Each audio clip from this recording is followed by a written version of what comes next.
Welcome to my YouTube channel guys. कैसे हैं आप लोग? हम फिर से वापस आ चुके हैं एक नए वीडियो के साथ। तो गाइस, अगर आपने अभी तक हमारे चैनल को सब्सक्राइब नहीं किया है तो अभी सब्सक्राइब करिए, साथ ही साथ बेल आइकन को भी दबा दीजिए ताकि आपको सारी अपडेट हमारे चैनल की मिलती रहे।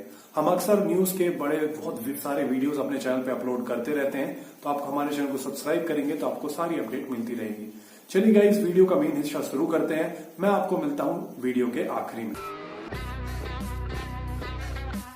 चाहिए। लेकिन जहां तक गिलगित बल्तिस्तान का ताल्लुक है, चाइना ने लद्दाख में कार्रवाई करके काफी हद तक उसको पहले ही सिक्योर कर लिया और सी पैक को भी। सही मोना, ये सिर्फ भड़के हैं मोदी सरकार की या वाकई हम अलर्ट रहे हैं कि कुछ ना कुछ किया जा सकता है भारत की तरफ से? कोई नेक्स्ट अटेम्प्ट, कोई नेक्स्ट मूव हो सकती है? जरा मैं तो बिल्कुल समझती हूँ कि हमें बहुत ही अलर्ट रहना चाहिए और ये वाकई ये उनकी तरफ से ग्राउंड सेट किया जा रहा है बहुत से आगे आने वाली चीजों के लिए। जैसे कि आपको याद है कि वो फॉल्स फ्लैग ऑपरेशंस करना एक बहुत पुराना वतीरा है भारत का। जब भी उनको कोई सियासी तौर पर या अपनी पब्लिक की नजरों में बहुत हीरो बनना होता है तो इस किस्म के फॉल्स फ्लैग ऑपरेशंस किए जाते हैं। वो अपने लोगों को मारते हैं और ये फौरी तौर पर उसका इल्जाम पाकिस्तान पर आयद कर दिया जाता है।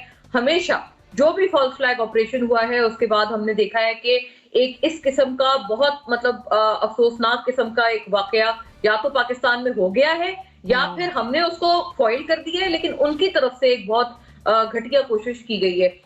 26/11 से शुरू करते हैं। 26/11 के बाद आपने देखा यहाँ पर भी हमारे होटल को निशाना बनाया गया, बहुत कैजुअलिटीज हुई। फौरी तौर पर ये हमने एक फौरी वाकया देखा था। पठानकोट की मिसाल ले लें कि उन्होंने कहा जी पठानकोट हुआ है और वो पाकिस्तान पे फौरी तौर पे उसका नाम डाला। उड़ी उन्होंने करने की एक वो कर तो खैर क्या पाए हैं वो तो एक मजाक ही बन के रह गया और फिल्में बनने लगी हैं उस पर। लेकिन ये कि उनकी तरफ से तो आप समझें कि ये कोशिश पूरी उनकी तरफ से की गई। एड़ी चोटी का जोर लगाया गया कि पाकिस्तान में किसी किस्म की खुदा न खास्ता ऐसी कोई कार्रवाई की जाए। फिर उसके बाद अभी आप देख लें पुलवामा कितना बड़ा फॉल्स फ्लैग ऑपरेशन था। फौरी तौर पे पाकिस्तान पे उसका नाम डाला गया। उसके बाद जी उन्होंने क्या किया, बेशक उन्होंने यहाँ बालाकोट में आके वो कुछ भी नहीं कर पाए। एक फजूल किस्म का उन्होंने कहा कि हमने टेररिस्ट कैंप को अटैक किया है। वो क्लेम उनके अपने जो एयरफोर्स है, इंडियन एयरफोर्स, उन्होंने वो क्लेम को झुटला दिया कि जी ऐसा कुछ भी नहीं हुआ और हमारे हाथ ऐसी कोई कामयाबी नहीं लगी वगैरह वगैरह, अभिनंदन हमने पकड़ा। लेकिन उनकी तरफ से तो कोशिश की गई। बात यह है कि इसी किस्म की चीज या तो वो ड्रामा कर सकते हैं, लेकिन अगर खुदा ना खास्ता वो ड्रामा ना हो और किसी तरह अगर वो अपनी इन नापाक साजिशों में कामयाब हो जाए तो मुझे लगता है पाकिस्तान को तो सख्त अलर्ट रहना चाहिए वाकई। और एक और इसका जो एक पहलू है वो ये है कि अभी उनके साइड के जो इंडियन ऑक्यूपाइड जम्मू कश्मीर है वहां पर इंतखाबात भी करवा रहे हैं वो लोग। तो उन इंतखाबात में ये चाहते हैं कि बीजेपी को बहुत कोई भारी अक्सरियत मिले।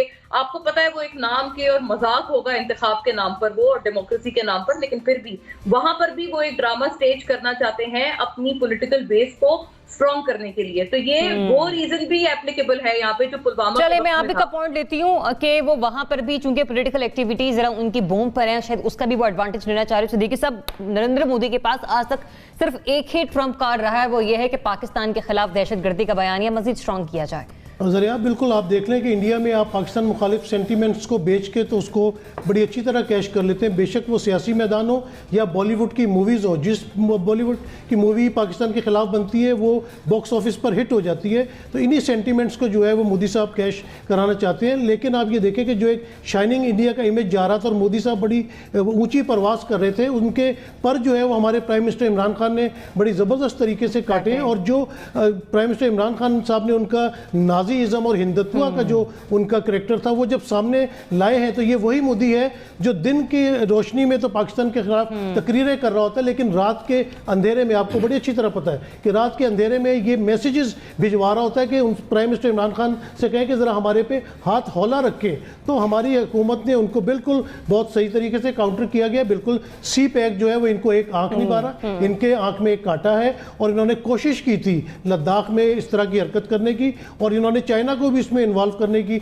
कोशिश की, लेकिन चाइना ने ऐसा मुंह तोड़ जवाब दिया कि ये वो अपनी ज़मीन से भी गए और जो गिलगित बल्तिस्तान की तरफ इनकी गंदी नज़रें थी वो भी इंशाल्लाह हमेशा के लिए दूर हो गई हैं। तो बात ये करते हैं कि 4 जैश ए मोहम्मद के लोग बॉर्डर क्रॉस करके पहुंच गए। इन्होंने आज तक किसी चीज़ का सबूत पेश नहीं किया।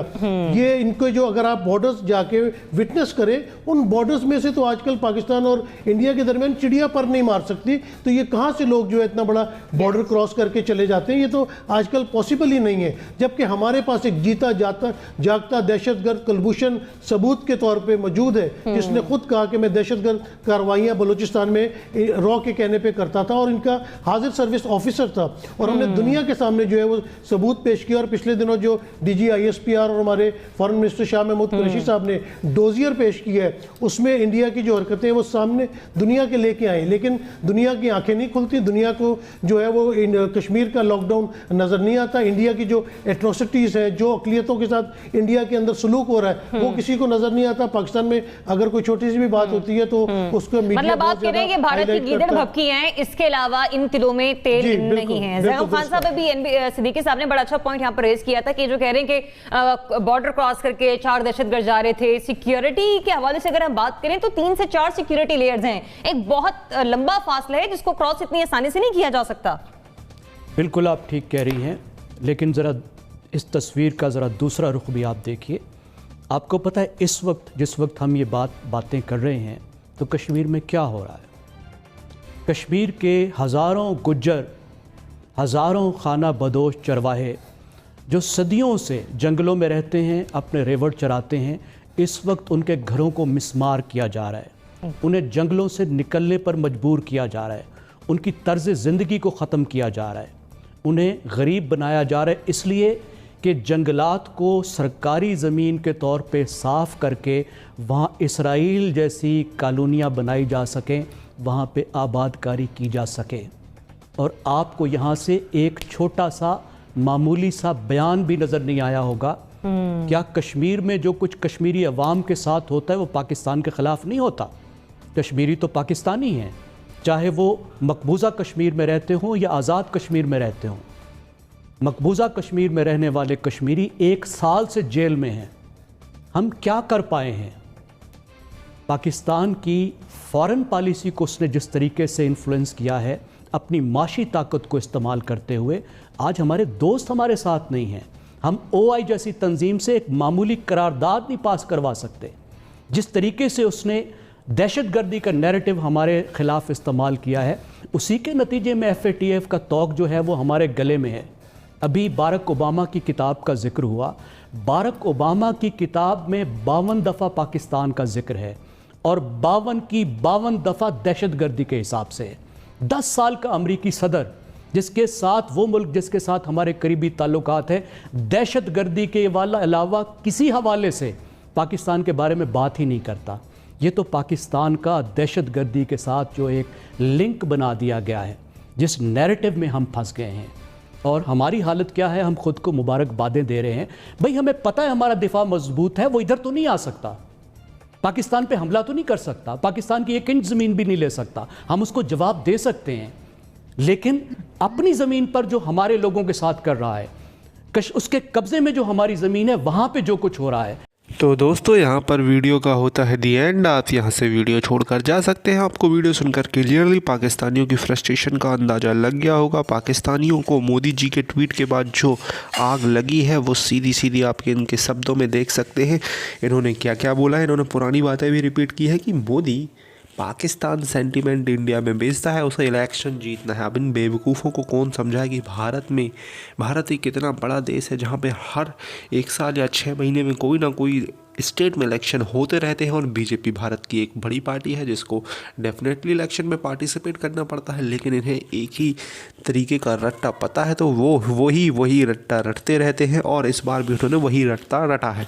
और दोस्तों आपने देखा होगा पिछले समय से जम्मू कश्मीर में जिस तरीके के टेररिस्ट आ रहे हैं और उनको इंडियन आर्मी तुरंत ही जहन्नुम पहुंचा रही है। हालांकि वो मन में जन्नत का ख्वाब लेकर आते हैं और इंडियन आर्मी जहन्नुम पहुंचा देती है।